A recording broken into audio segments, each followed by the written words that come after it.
আন্তর্জাতিক আইনকে দুমড়ে মুচড়ে ডোনাল্ড ট্রাম্প গেছেন জাতিসংঘে আন্তর্জাতিক আইনের দোহাই দিয়ে। ইরানকে আক্রমণ করবার পর ইরান যখন ভয়ঙ্কর প্রত্যাঘাত শুরু করেছে আমেরিকা, ইসরায়েল এবং মধ্যপ্রাচ্যে আমেরিকার থাকা সামরিক সেনা ছাউনিগুলোকে, তখন ইরানের বিরুদ্ধে প্রস্তাব নিয়ে হাজির ডোনাল্ড ট্রাম্প জাতিসংঘের নিরাপত্তা পরিষদে। উদ্দেশ্য ইরানকে হাতকড়া পরানো, যাতে ইরান আমেরিকা এবং ইসরায়েলকে একসঙ্গে যেভাবে পেটানো যাতে বন্ধ করা যায়। তার জন্য যুদ্ধবাজ মার্কিন প্রেসিডেন্ট ডোনাল্ড ট্রাম্প তার আন্তর্জাতিক যুদ্ধ অপরাধী বেঞ্জামিন নেতানিয়াহুকে বাঁচানোর জন্য আমেরিকার মধ্যপ্রাচ্যের মার্কিন সেনা ছাউনিগুলোকে রক্ষা করার জন্য তিনি এবার জাতিসংঘের দ্বারস্থ হলেন। ইরানের বিরুদ্ধে ইউএন সিকিউরিটি কাউন্সিলে তিনি নিন্দা প্রস্তাব পাশ করলেন। এক নক্কারজনক ঘটনা। এ ঠিক সেই গল্পের মতো, গ্রামের মরণের ছেলে চুরি করতে গিয়ে ধরা পড়েছে কৃষকের বাড়িতে। এবার কৃষক মরণের চোর ছেলেকে বাড়িতে আটকে রাখার জন্য পরের দিন বসেছে মিটিং। আর সেই মিটিংয়ে মরণের ছেলের নামে কোনো অভিযোগ নেই, বরং বিচার করা হচ্ছে কৃষককে। সে কেন মরণের ছেলেকে বাড়িতে আটকাবে, তাকে কেন চুরি করতে দেওয়া হবে না। ঠিক ব্যাপারটা এইরকম। আমেরিকা যুক্তরাষ্ট্র জঘন্য জায়নবাদী ইসরায়েল রাষ্ট্রকে সঙ্গে নিয়ে যখন ইরানে বর্বর আক্রমণ চালাচ্ছে, আন্তর্জাতিক আইনকে সম্পূর্ণরূপে ভেঙে জাতিসংঘের যখন কর্তব্য পৃথিবীতে এইরকম অ্যাক্ট অফ অ্যাগ্রেশনকে আটকানো, জাতিসংঘের নিরাপত্তা পরিষদের কাজই এটি, যাতে কোনো শক্তিশালী দেশ দুর্বল দেশকে আক্রমণ না করে, দুর্বল দেশের সার্বভৌমত্বকে কেড়ে না খায়। তো সেই জাতিসংঘে দাঁড়িয়ে আমেরিকা, ইংল্যান্ড, ফ্রান্স এই শক্তিশালী রাষ্ট্রগুলো মিলিতভাবে, কিছু অল্প সময়ের সদস্য রাষ্ট্রদের নিয়ে তারা মিলিতভাবে ইরানের বিরুদ্ধে নিন্দা প্রস্তাব পাশ করছে। অভিযোগ একটাই যে ইরান বড় সন্ত্রাসী রাষ্ট্র, ইরান বড় ধ্বংসাত্মক রাষ্ট্র। সে প্রতিবেশী রাষ্ট্রগুলোকে মুহুর্মুহু মিসাইল হামলা করে ধ্বংস করে দিচ্ছে, গোটা মধ্যপ্রাচ্যে অশান্তি তৈরি করছে ইরান। তাই ইরানের বিরুদ্ধে প্রস্তাব আনা হচ্ছে এবং পারলে অতীতে ইতিমধ্যেই ইরানের উপরে ৯,০০০-এরও অধিক স্যাংশন লাগু রয়েছে। জাতিসংঘে তাদের লক্ষ্য ছিল আরো যাতে নতুন করে স্যাংশন আরোপ করা যায় ইরানের উপরে। সেই লক্ষ্য নিয়ে ডোনাল্ড ট্রাম্প তিনি বাহরাইনের বাদশাহ হামাদ বিন ইসাকে খাড়া করেছেন। তাকে দিয়ে জাতিসংঘের নিরাপত্তা পরিষদে প্রস্তাব উত্থাপন করিয়েছেন, যে প্রস্তাবকে অবশ্য ভারতবর্ষ কো স্পন্সর করেছে ইরানের বিরুদ্ধে। এই প্রস্তাবকে জাতিসংঘের এই নিরাপত্তা পরিষদের ২৮১৭ নম্বর রেজুলেশনে ১৩টি রাষ্ট্র ভোট দিয়েছে। তাদের মধ্যে অবশ্যই উল্লেখযোগ্য আমেরিকা যুক্তরাষ্ট্র, সঙ্গে আছে ইংল্যান্ড, আছে ফ্রান্স। তার সাথে এই প্রস্তাব আমরা আগেই জানিয়েছি, এই নিন্দা প্রস্তাব এনেছে বাহরাইন। এই নিন্দা প্রস্তাবের পক্ষে নিরাপত্তা পরিষদের অস্থায়ী কিছু সদস্য তারা ভোট দিয়েছে, যেমন Colombia, Congo, Denmark, Greece, Latvia, Liberia, Pakistan এবং পানামা। তবে তাৎপর্যপূর্ণভাবে রাশিয়া এবং চায়নাই নিন্দা প্রস্তাবে যে প্রহসন, সেই প্রহসনটাকে ফাঁস করেছে। এক অদ্ভুত প্রস্তাব, যখন হামলাকারী রাষ্ট্রের বিরুদ্ধে প্রস্তাব না এনে নিন্দা প্রস্তাব পাশ করা হচ্ছে যে রাষ্ট্র আক্রান্ত হয়েছে।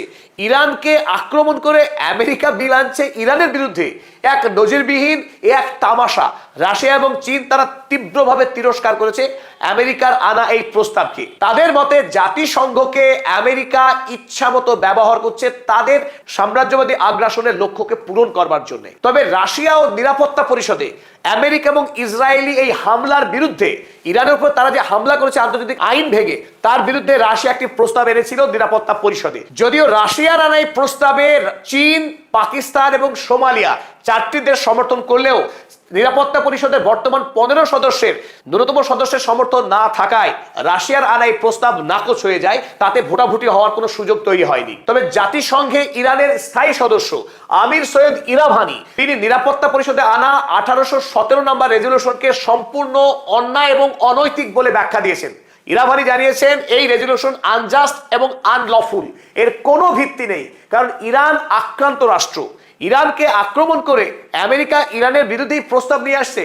সম্পূর্ণ ফার্সিকাল এই আইনকে ইরান মান্যতা দেয় না। জাতিসংঘের এই আইনকে ইরান কোনোভাবেই না মানছে না মানবে। নিরাপত্তা পরিষদের মিটিং এ উপস্থিত ছিলেন ইরাভানি। তিনি মিটিং চলাকালীনই এই প্রস্তাবের বিরুদ্ধে তীব্র প্রতিবাদ জানিয়েছেন। আমেরিকার যে ঘৃণ্য চক্রান্ত, সেই চক্রান্তকে তিনি ফাঁস করে দিয়েছেন সভাতেই। তবে জাতিসংঘ তৈরি হয়েছিল পশ্চিমী দুনিয়ার স্বার্থ রক্ষায়। দ্বিতীয় বিশ্বযুদ্ধের পর যখন ইউরোপ বিধ্বস্ত, আমেরিকা নতুন করে শক্তিশালী রাষ্ট্র হিসেবে আত্মপ্রকাশ করছে পৃথিবীতে। ইউরোপ ও আমেরিকা মিলে গোটা পৃথিবীকে সাম্রাজ্যবাদী শাসন কায়েম রাখার জন্য আমেরিকা এবং ইউরোপ মিলিতভাবেই এই জাতিসংঘ তৈরি করেছিল। তাদের প্রথম যে ঘৃণ্য সিদ্ধান্ত ছিল, সেই সিদ্ধান্তই ছিল 1948 সালে প্যালেস্টাইন রাষ্ট্রকে অস্বীকার করে সেই প্যালেস্টাইন রাষ্ট্রের উপরেই একটি অবৈধ ইসরায়েল রাষ্ট্র তৈরি করা। জাতিসংঘের 1948 সালের সেই একটি আইন এখনো পর্যন্ত মধ্যপ্রাচ্যে অশান্তির মূল বিষবৃক্ষ হয়ে থেকেছে। আজ পর্যন্ত আরব রাষ্ট্রগুলিতে যে ধারাবাহিক রক্তক্ষয়ী যুদ্ধ চলছে, যে লক্ষ লক্ষ মানুষ বাড়ি ছাড়া হয়েছে, খুন হয়েছে, লক্ষ লক্ষ শিশু, তার কেন্দ্রেই রয়েছে জাতিসংঘ। জাতিসংঘের এই একটি ভয়াবহ আইন এখনো পর্যন্ত মুসলিম বিশ্বকে অশান্ত করে রেখেছে, মুসলিম বিশ্বে রক্তের গঙ্গা বইয়ে দিচ্ছে। তাই জাতিসংঘ কোনো ধোয়া তুলসী পাতা না, প্রথম থেকেই যাতে আমেরিকা এবং ইউরোপ তাদের স্বার্থ সুরক্ষিত হয়। ইন্টারন্যাশনাল মনিটারি ফান্ড, ওয়ার্ল্ড ব্যাংকের মতো প্রতিষ্ঠান গড়ে আফ্রিকা এবং এশিয়ার রাষ্ট্রগুলোকে ঋণের জালে বেঁধে আমেরিকা এবং ইউরোপ তারা বহুমুখী ফায়দা তুলছে। তাই জাতিসংঘের যদিও পৃথিবীর সমস্ত রাষ্ট্রের সদস্য পদ রয়েছে, কিন্তু এই জাতিসংঘ পৃথিবীতে না পেরেছে কোনো যুদ্ধ থামাতে, না পেরেছে পৃথিবীতে শান্তি আনতে। জাতিসংঘ এক ধরনের পশ্চিমী দুনিয়ার আন্তর্জাতিক আইনের মুখোশ, যে আন্তর্জাতিক আইনকে না কোনোদিন আমেরিকা মেনেছে, না কোনোদিন ইউরোপ মেনেছে। কেবল এশিয়া এবং আফ্রিকার দুর্বল রাষ্ট্রগুলোকে উৎপীড়ন করবার জন্য আমেরিকা এবং ইউরোপ এই জাতিসংঘকে ব্যবহার করে এসেছে।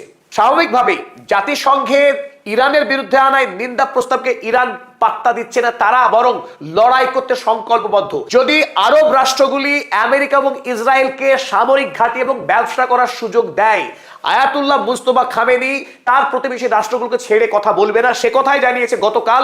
এবং তিনি জানিয়েছেন মধ্যপ্রাচ্যে যদি আমেরিকার সামরিক ঘাঁটি থাকে, ধারাবাহিকভাবে আক্রমণ করা হবে, ছেড়ে কথা বলা হবে না। তাই ইরান এই রেজুলেশনকে ফুৎকারে উড়িয়ে দিয়েছে এবং গতকাল এবং আজ ধারাবাহিকভাবে মধ্যপ্রাচ্যের মার্কিন সেনাঘাঁটিগুলোকে আক্রমণ করেই চলেছে ইরান। পদাতিক চ্যানেল সাবস্ক্রাইব করুন, লাইক শেয়ার কমেন্ট করুন। যদি আমাদের নিবেদন ভালো লাগে অবশ্যই জয়েন বাটনে ক্লিক করে পদাতিক চ্যানেলের মেম্বার হন।